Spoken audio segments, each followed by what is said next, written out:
When David began his introduction by saying, "I need a nap," I thought, where's this one going? But thank you, David. I am going to try and do what David described and talk to you a little bit about how we pull all of this together, everything we've heard, and turn it into our vision of the future. Like Andy, I spend quite a lot of time thinking about the future. Maybe not quite as much time as Andy. I have to keep people safe, manage performance. But in a world as volatile as the world that we're in, I have to spend a lot of time with my team talking about the future. It's a core part of my job. So I'm delighted to talk about that this afternoon. Now, I'm a geologist by training. Geology is the study of the Earth's structure and its substance and the systems that have shaped it into what it is today. It studies both the seen and the unseen, what's above the Earth's surface and what's below the Earth's surface. It deals with earthquakes. They're the X factors of geology, and volcanoes that can change the world overnight.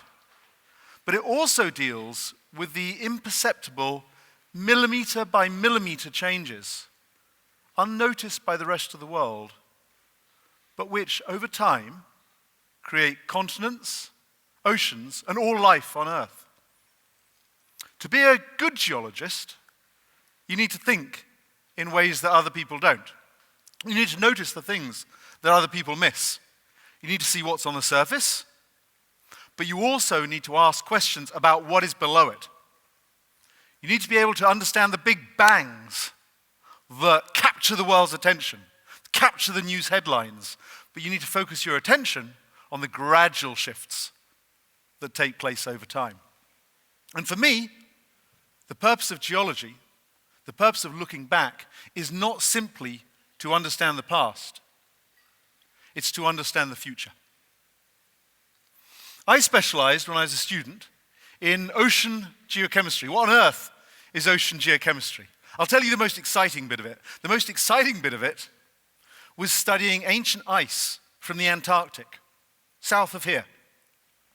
You drill holes deep, deep down through the snow, and you get down to layers of ice that fell thousands and thousands of years ago. And what you can do is you pull out that ice, you can see it in the picture, you pull out that ice, and you can examine its chemical composition.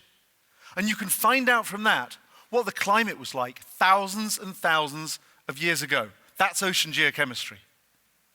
Why did we do that? Did we do that just to learn about the past? No, we did it to learn about the future of climate. Now, when I studied back in the 1990s, the news headlines were not in those days about climate change. Actually, geology doesn't generally hit the front page, unfortunately, for geologists. If geologists do appear on TV, they're normally apologizing. They're normally apologizing, much like economists, for why they failed to predict the day that a volcano erupted. But what the great geologists got right, the really great geologists, were the long-term predictions, like climate change. By the way, do we have any geologists in the room? Thank goodness, not many. If there were geologists in the room, they would come up to me afterwards and they say, climate change isn't long-term, that's short-term. But that's geologists for you. My geological studies have been a touchstone for me over the last 9 months that I've been in this role, since I joined this remarkable industry. And I began to study the contours, the curves, the crests and the cracks of diamond industry. I've aimed to understand the future, not just by reading those headlines that we see every day, diamond price crash, negotiation crunch time in Botswana, geologist fails to predict volcano, but by learning about the long-term tectonic shifts in diamonds.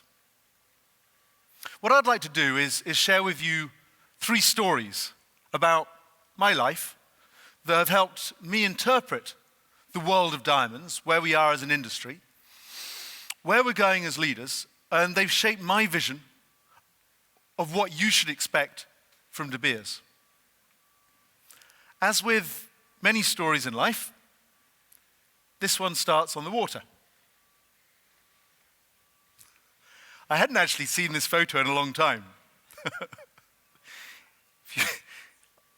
If you look at this, I'm the one going like this. Not even sure I can make the face 30 years later.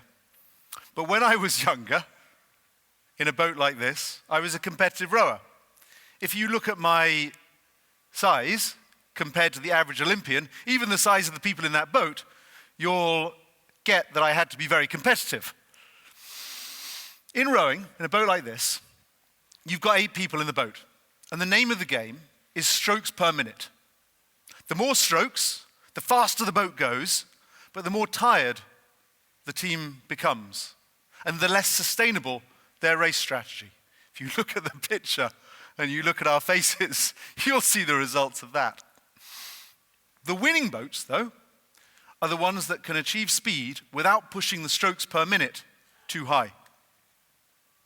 It's not just about having the best oarsmen and women in the world. It's not just about being the biggest and the strongest, lucky for me. In the face of the wind, in the face of the current, in the face of the competition, the boat that wins the race is the boat that is streamlined, the boat that is perfectly balanced, the boat that can glide across the water and coalesce the strengths of each individual into a whole that's greater than the sums of the parts. Every ounce of weight that does not contribute to the speed of the boat is stripped out. Every ounce of flesh and fiberglass makes the boat go faster. As I've learned about our industry and what it will take for De Beers and our Sightholders to continue to lead, it's become clear to me that what we need is streamlined focus. Ours is an industry of almost unlimited potential. There's opportunity around every corner. But every time we pursue something new, that adds to our strokes per minute. We need to ask if it makes us go faster or it slows us down. While there are many things we could do, we need to focus on what we can do. So what does that mean for De Beers, and what should you expect from me? It means that we will focus our investments on those projects that provide clear pathways to creating value. In the upstream, in places like this, we will put our explorations energy into the most prospective regions. Bruce mentioned that tomorrow I'll be in Angola. That, we believe, is one of the most prospective regions. Here in South Africa, we'll focus on the progression of the Venetia mine from an open pit to underground, securing its access to its diamond resource well into the 2040s. On the other hand, in South Africa, in the northwest of the country, you might have seen that we have sold our Namaqualand mines. They are not core to a streamlined De Beers. They're not part of our future. Duncan talked a little bit about Botswana.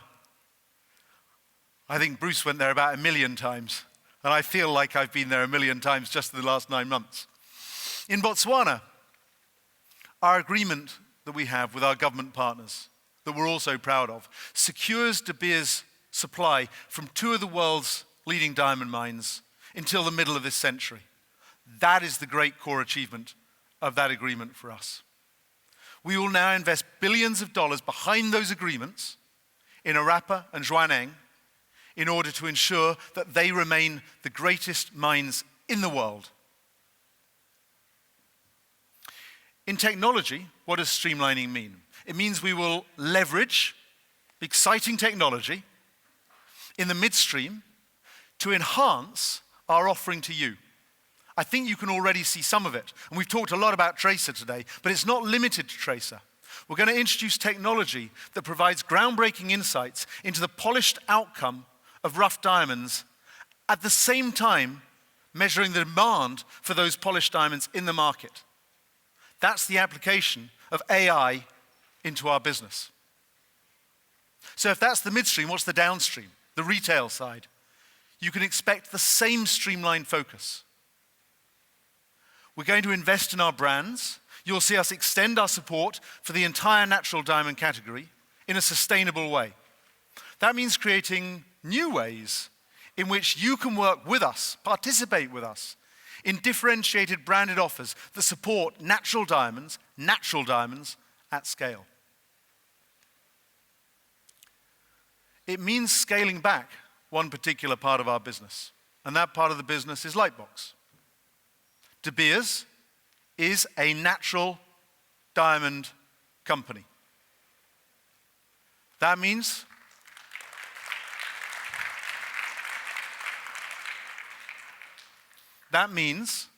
that the primary purpose of Lightbox will be to differentiate natural and lab-grown diamonds. And you will see that from De Beers going forward. What does this all mean together? We're going to be bringing a streamlined focus to fewer and better upstream activities, game-changing technology in the midstream, and focused brand offers. We're going to make every stroke count more. Now my second story. That also begins on the water, but on this kind of water, a very different place. A few years ago, I wasn't standing on this stage. I was standing on an oil platform in the Gulf of Mexico, offshore Louisiana. While I earned my degree in geology and I earned my stripes as a rower, I earned my living for nearly 30 years in oil and gas. In oil and gas, you do get used to cycles. Global supply and demand imbalances sway the price one way or the other. And those X factors, wars, weather, bring volatility. Like diamonds, the oil industry has learned how to manage through cycles and guard against exuberant expansion or despondent decline. But, just as Bruce mentioned about diamonds, no one in the oil industry predicted what kind of a cycle would hit us in 2020 during COVID. The oil price, which today is round about $100 a barrel, fell to minus 37. Not $37 a barrel, minus 37. We were producing oil at operations like the Titan platform that I was standing on, billions of dollars of investment, thousands of dedicated employees, thousands of barrels of oil coming out of the ground, and we were paying people $37 to take that oil off us. How on earth did that happen? It happened because the value chain for oil started to work against itself. A price war erupted between Saudi Arabia and Russia, the two largest producers. Oil products were pushed into the midstream, but the customer demand wasn't there. You're picking up on the theme, right? Every tank that could be filled up was filled up. In fact, we actually went out and we hired oil tanker ships, not to ship the oil, but just to hold it. At one point we joked that we were going to invest in bathtubs just to find somewhere to put this product that no one wanted. Analysts said that was the end of oil. Even the CEO of BP said that's the end of oil. We've passed peak oil. But what really happened? The industry came together in the same way that we're coming together here today. The industry came together to recover. We managed through COVID. But we kept our confidence. We knew the value of what we had in the ground. We knew the oil, like any resource under the ground, is finite, it's limited. We knew the value of what we had in the ground, even if others didn't. And consumer demand came back as it does, as it always does, and the rest is history. So what insight do I take from this? Well, first of all, I'm not suggesting that we have to pay people to take diamonds before we recover. I don't want that to be the newspaper headline tomorrow morning.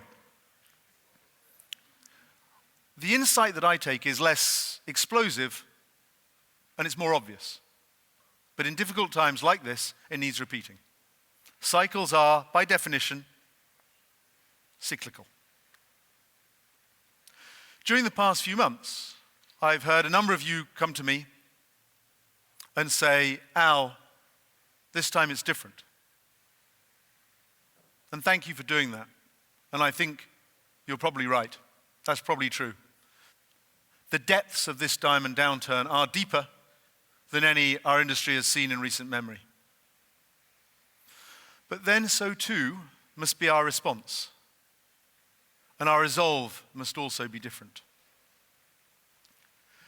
Demand for diamonds is a function of desirability and affordability.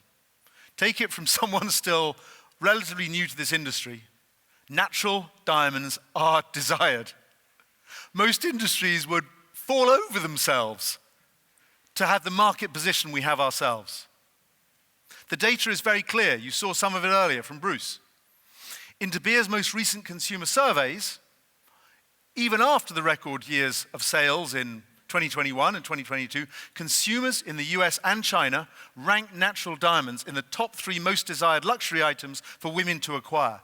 You saw those graphs. They're as true today as they were in 2021 and 2020 as they've been for so long.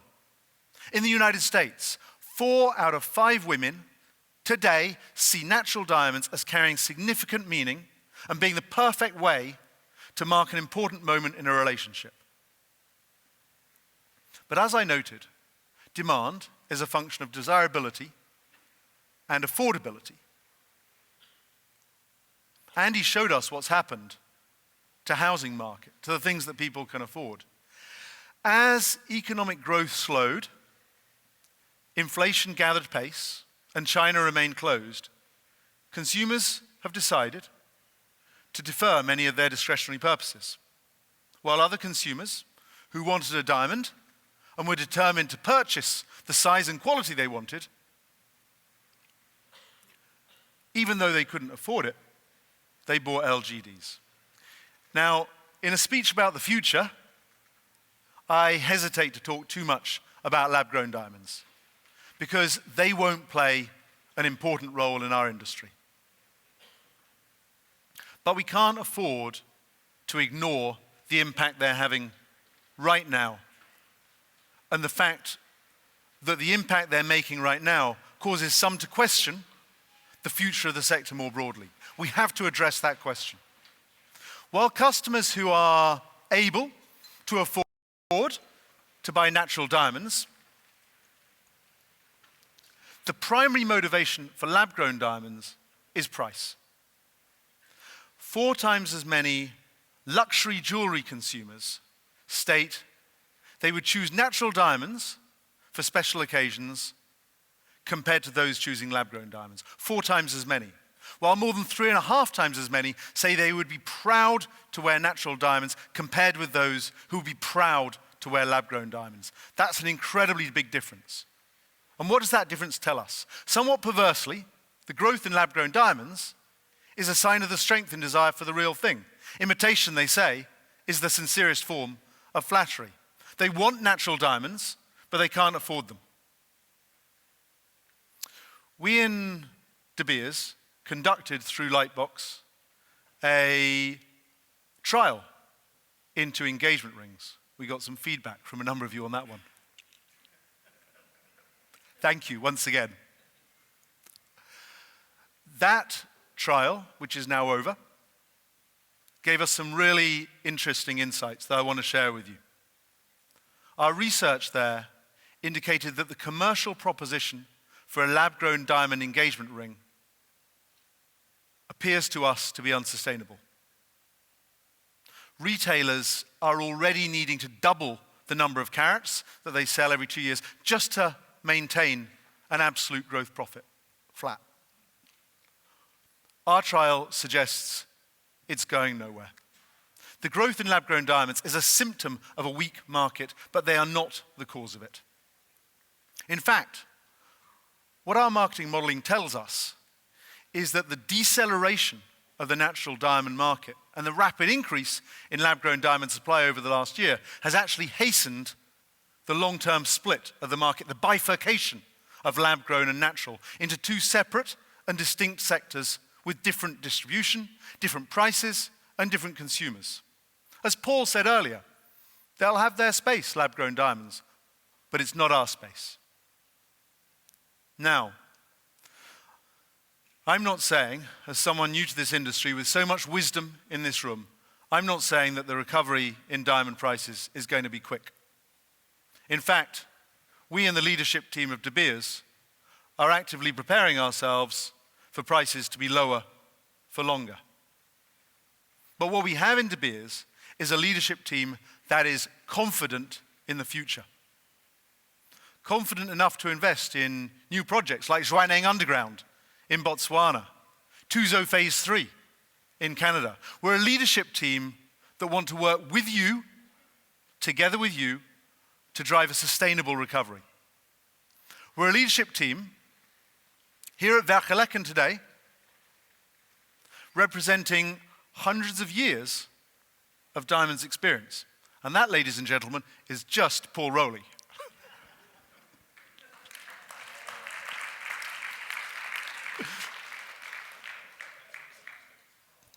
Tens of years, all right.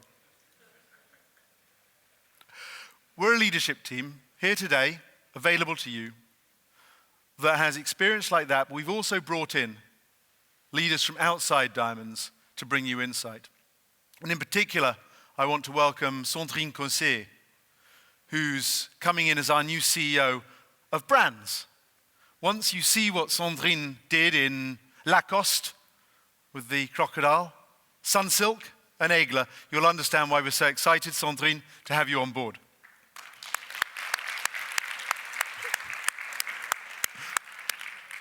Welcome. We're a leadership team who want to work together with you to drive a recovery in customer demand. Now, some of you were at JCK. That's where I gave my last speech to Sightholders, JCK in Las Vegas. In that speech, I pledged to boost our advertising spend by $20 million this year. And I want you to know that we are keeping that promise just as we said we would. As I speak, we're spending that money. And just as we can look for lessons from the past that help us see the future, we have looked back for inspiration from our past to create powerful communications that will support the category during the upcoming all-important holiday season. And this is what you're seeing around the world. The return of a diamond is forever. That was ranked as the best advertising slogan of the 20th century and is just as relevant in the 21st century. It's part of our reinvigorated Seize the Day campaign. It's going to double down on our commitment to natural diamonds by creating a strong call to action to purchase ahead of Christmas. We developed this campaign together with a dynamic young team, and they bring in energy, urgency, excitement, and relevance for a new generation of diamond consumers. How many of you over the last day and a half have talked about the importance of appealing not just to the baby boomers in that pyramid that Andy showed, but the top of the young people coming through, the new generations? So we're going to bring it to life through print, outdoors, digital, social, in-store assets. And not just in the United States. In China, these are some of our Chinese adverts. We're going to kick Seize the Day off, starting this upcoming month, November, and it's going to run all the way through the first quarter of 2024. And I'm pleased to be able to tell you today that to date, still counting, we've secured 20,000 point-of-sale locations. And this includes retail partners like Chow Tai Fook, Luk Fook, and Chow Sang Sang. And we've gone further. Just last week, we brought Chow Tai Fook down to Botswana to broadcast 3 live streaming events, all about natural diamonds. The initial streams, the first of their kind, generated millions of initial viewers in China, with more engaging content on its way. Further live streams are in the works. We're going to do Zhuaneng Mine, we're going to do the Okavango Delta, as De Beers invests with our partners to connect more Chinese consumers with the story of natural diamonds. Back to America. The advertising campaign in the US is going to be joined by a PR campaign. That, we believe, is key to success these days. So we're going to have a satellite media tour with a guaranteed audience of 40 million people. This campaign will feature natural diamond messages that benefit all of us in this room. And it's going to feature classic pieces driving viewers directly to retailers for that just-in-time purchase. And we're signing up influencers to post about natural diamonds in the run-up to Christmas. We're going to work with comic talent. We're going to focus on the difference between natural and lab-grown diamonds. We're going to support tastemakers to create disruptive content.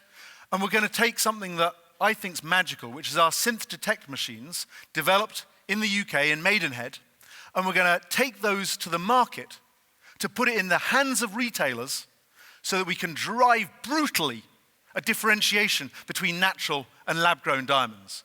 Is your diamond a real natural diamond? We're a leadership team that believes in the diamond dream, but we know that we cannot take it for granted. We must earn it, just as our predecessors did. The first generations of your company, the generations of De Beers. And my third and final story is about that. It takes me out of the water, and it takes me to the present day. How many of these faces do you recognize? Since starting at De Beers, I've reached out to my predecessors. As many of them might tell you, I reach out to them an awful lot, sometimes at midnight. I wanted to learn from them. I wanted to learn about the De Beers that they led, and I want to learn from them about the partnerships they formed with the Sightholders, and what they expected and what they wanted to achieve for all of us. Gary Rafe, he shared with me the challenges that De Beers went through during his time of pivoting the entire business model at the end of the century. Gareth Penny, you'll recognize him. He shared his perspectives on supplier of choice. How many of you remember that? He was open about what he got right and what he got wrong. And Bruce. We talked about Bruce last night, but I would like to add a thank you for everything you've done to help me over the last 9 months and the 6 months before that. We've been on journeys together. I think, Bruce, we've been to India, we've been to Botswana, we've been to Dubai, we've been to the United States, and of course, here in South Africa. And I dread to think if Bruce ever counted the number of WhatsApp messages on his phone, asking questions from the specific to the generic, checking in. And if Adele was here, I would apologize once again to her. But Bruce, above all, you've given me public support and private advice, and that's been absolutely fantastic. So thank you.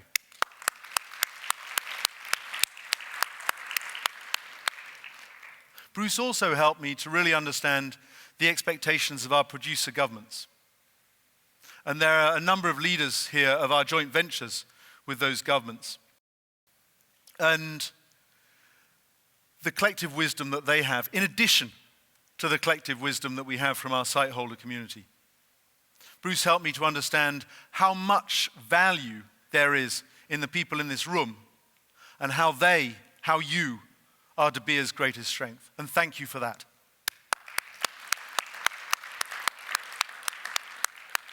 So that covers the first 3 faces, right? But it was my meeting with Nicky Oppenheimer in Johannesburg that really grounded me in the central truth that has defined our past and will really help shape the future of our industry. The natural diamonds occupy a unique role in culture, but it is a role that must be guarded and grown, a role that cannot be taken for granted. To maintain the role of diamonds in culture, we must understand how culture will shift in the future, which is why it was so important to have you with us today. Throughout time, diamonds have stood for long-term value.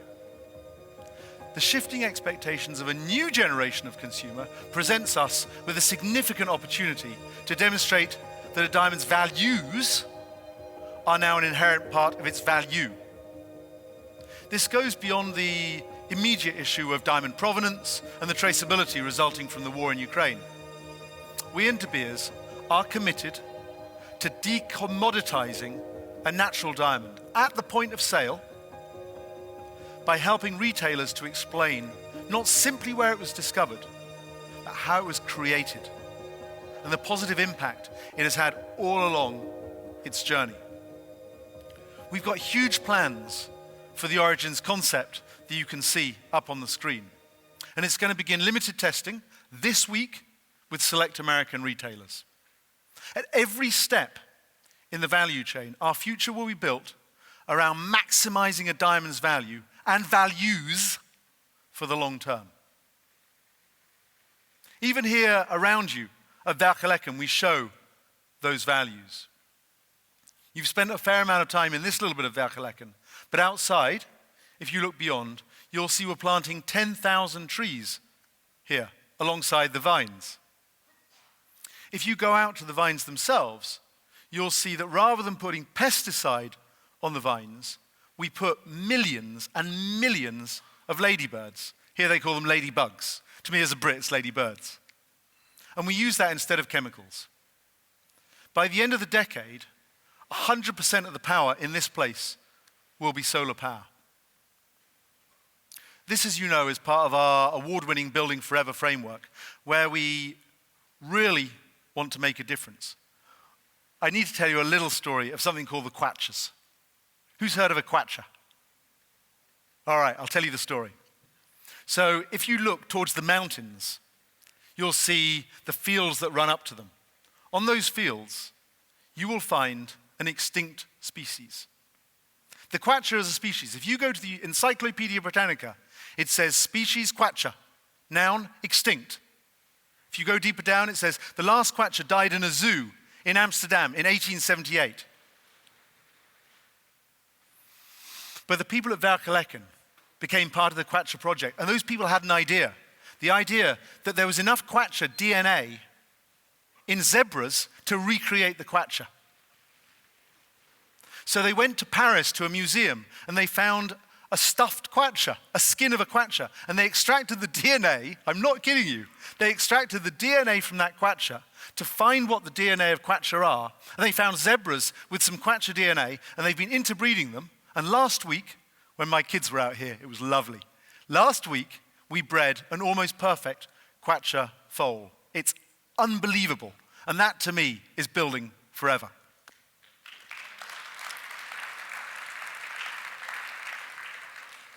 So we've got building forever. We've got the transformative technology to see the future of a rough diamond.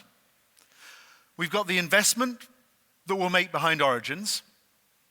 And we've got the ways in which we'll connect a consumer to a 21st century diamond dream. And the great thing about this is we will share it all with you as our partners. As I listen to Nikki, Gareth, Gary, Bruce, it was remarkable to me as I listened to them about how the challenges of their time resonate with the challenges of our time. 135 years of history, there's a lot to learn. I was heartened, I have to say, by their encouragement, and I was affirmed by their confidence. Above all, their confidence that you saw from Bruce, you saw from Duncan, in the resilience of natural diamonds and the importance of the leadership of the people in this room. It's the leaders in this room that represent a natural coalition. I love that phrase, a natural coalition. Inspired by the past, but not beholden to it. And a natural coalition that knows that the only path to growth is by upholding and expanding the value and values of our natural treasures. Now, as we've been open, this is undoubtedly a difficult time. And we expect this difficulty to persist for some time yet. But it will abate. The green shoots will appear, and the cycle will, as it always has done, for 100 years plus, it will reset itself. And as it does, you can expect in De Beers a partner that has streamlined focus and applies its strokes per minute to the things that really invest in future value and values. And you can expect a De Beers that will work with you to build a 21st century diamond dream. For inspiration, as a geologist, I look to the diamond itself. After all, a diamond is the ultimate expression of the convergence of pressure and time. As a geologist, I just find diamonds amazing. They're extraordinary. They shouldn't be there. It's so unlikely. It's so unlikely that a diamond forms in the first place deep inside the mantle. What else comes from the mantle? It's incredibly unlikely that something from as deep as the mantle would come up through a volcano and it would survive. It's incredibly unlikely that we would then discover them inside kimberlite pipes. But once a diamond has been formed, once it's been propelled to the surface, and once it's been found, they are the ultimate inspiration. 1 billion years old. And certain to last for 1 billion more years. What else can you look around and say that 1 billion years from now, this will be exactly the same as it is today? What else in the world can you say that? Only a geologist would claim they're not eternal. Naturally, they're the symbol of love for generations of people around the world. Diamonds, ladies and gentlemen, are the ultimate long play. The future is literally brilliant. Thank you very much.